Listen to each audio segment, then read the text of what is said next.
reboot your system in about 21 days. If you do 3-day fast and then do one meal within an 8-hour window, and then go back and do 3-day fast, and then do one meal in 21 days, your system will realign. But you can't do things like put poison in while you fasting. Like you fasting, you have to eat like raw fruit and vegetables to keep the alignment going. And then when you get off, when you're trying to break your fast, you shouldn't break your fast with like Monsanto wheat or Monsanto's grain or Monsanto starch or processed sugar, because that throws your alignment right back off again. So you want to do things like stay away from grain, stay away from starch, stay away from sugar, stay away from dairy, stay away from soy, those kind of things. Now the reason why I say even with your cows, people will be eating cows and they might not be eating it according to Deuteronomy and Leviticus, but even if they were using Deuteronomy and Leviticus, they may not know that Monsanto or big America corporate farms probably fed their cows that they're getting ready to eat grain, which means now the cow has poison in it from the grain, and then you're eating secondary grain. That doesn't help you any. Peace, Lord. You know, you're still getting damaged. Like you'll see Asiatic people, they'll look like they're overweight, but they don't eat to be overweight.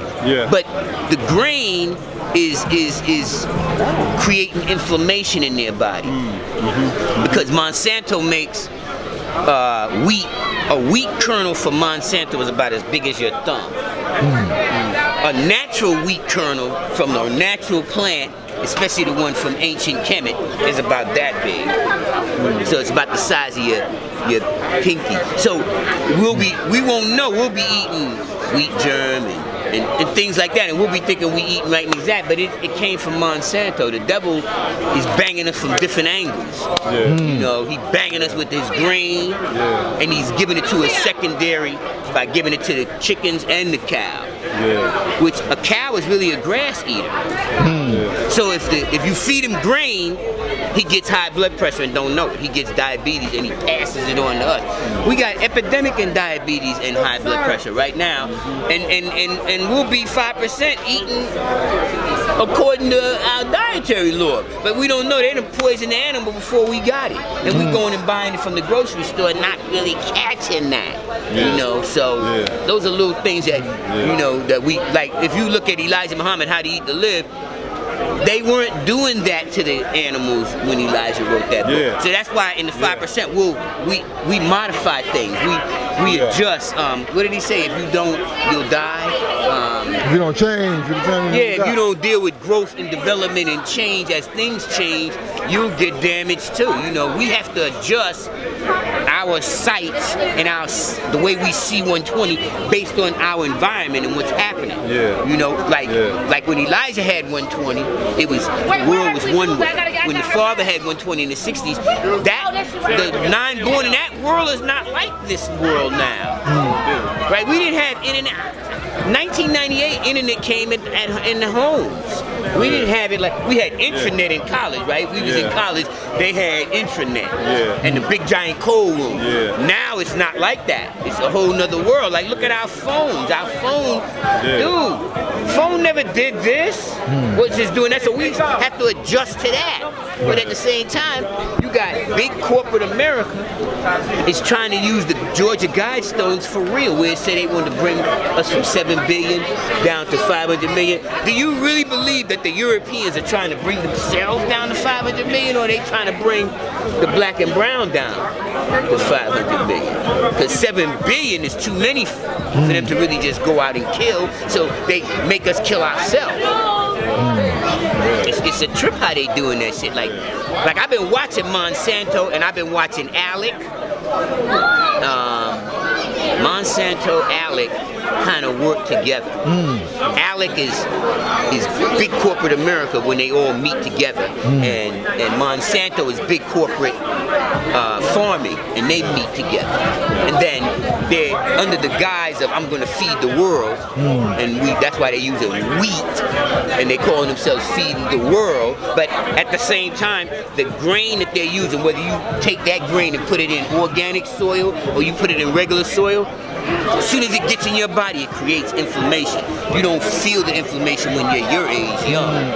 When you start getting like my age, and you're wondering why, when you wake up early in the morning, you can't do like this. Because that shit done put inflammation in your body. Yes, you can work the inflammation out but after a while, you get high blood pressure, you get diabetes, or you get arthritis, or you got joint problems, or you got other things like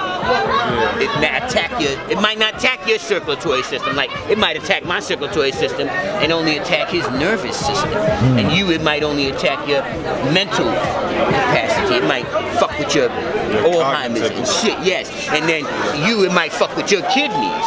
It just depends on your genetic makeup, how it attacks you. And then nobody really knows it. Nobody really knows that they're doing that to the wheat. Like, wheat been around since Kemet, and when it only had 14 chromosomes. Do you know Monsanto wheat got over 32 chromosomes? There's a plant with 32 to 48 chromosomes. It can't be good to eat. Something's wrong with that plant, that they did that to it. Not only that, they modified it to such a degree where locusts don't want to eat it.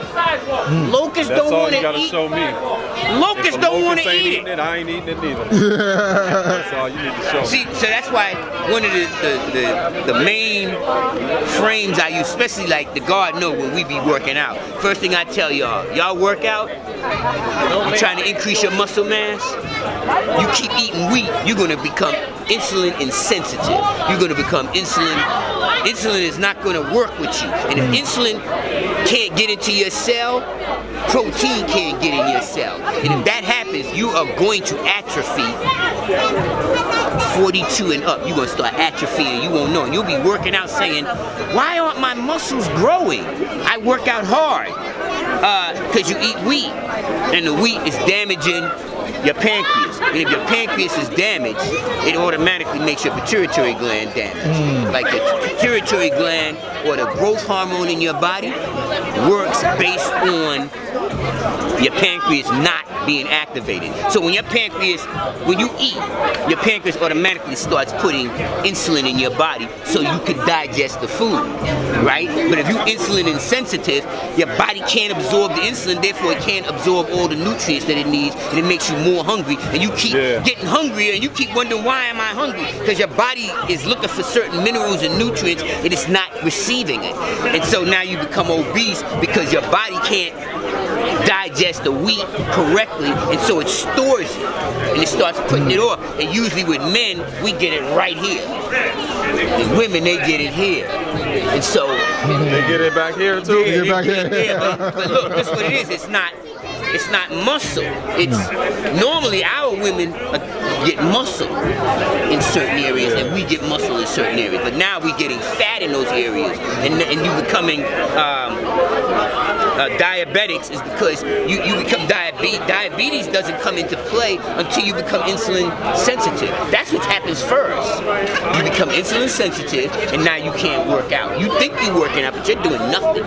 You're just working out, but the muscle mass is maybe creating at a 20% ratio. When black people used to we could do 5 push-ups and you would go home and your muscles would change.